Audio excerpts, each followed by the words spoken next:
For decades, the news media has found itself in a conundrum when some of its own people wind up front and center in political ads.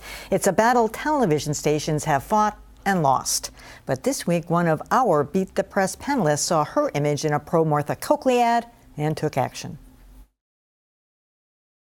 Imagine sitting down to watch a little TV when you pop up in a political ad. When the Bush administration tried to make it harder for... That's Boston Globe columnist Farrah Stockman. This week, she explained what happened. She attended a neighborhood barbecue.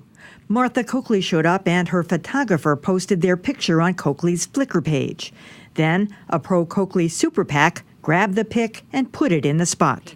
And voila. When the Bush administration tried to make it When harder... Stockman protested, the PAC removed her picture. But most journalistic organizations have found they don't have a leg to stand on. 10 cents? That's a clip from Channel 5's On the Record, being used in a current pro-Charlie Baker ad. And NBC's Tom Brokaw was none too pleased when Mitt Romney used one of his broadcasts to malign Newt Gingrich. By an overwhelming vote, they found him guilty of ethics violations, serious questions about his future effectiveness. Over the years, Greater Boston has also found its way into political spots, but unlike Farrah Stockman, we didn't have the clout to get us cut out. I want to know why they took you out. They wouldn't. We've, as I said, we've fought and lost this. It was a little different because you're a journal. They took our issues and made it part of the campaign, not our right. faces. They didn't show that I was a journalist in that picture, and there was no indication that the people who even made the ad knew. They didn't know, and it wasn't, by the way, a guy who's been out of state for years. It was somebody who's been a political operative here for years, but we just never met, so he didn't recognize me when the ad came out. And so, I don't know, for me, I felt like I had to do a disclaimer because I was hearing from readers who were like, oh, you know, don't you have a Martha Coakley rally to attend? And it was like, you know, I had to explain. This was City Councilor Tito Jackson's Turkey Fry. If you haven't been, you should go the next time.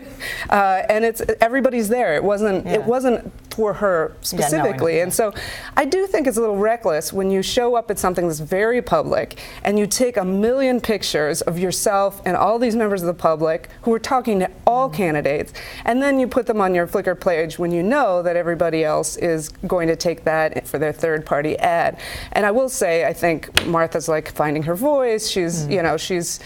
I have nothing against Martha. It's just that I did not. No, you weren't endorsing her. I wasn't endorsing her, and I'm sure there's plenty of young women of color who are her supporters, who are just as photogenic as I am, that she could have pictured herself with. And the fact that she pictured me showed that, like, you know, do you not have those pictures or supporters? How have you felt about it? I'm sure they've used some of your clips and maybe your face and your image. At first, we were I remember protesting it when I was at Channel 5 and ABC, and then now it's kind of like, you know, it's part of the scene. The politician has not yet been born, apparently, who wants my image in his or her ad. I don't know why that would be, but apparently not.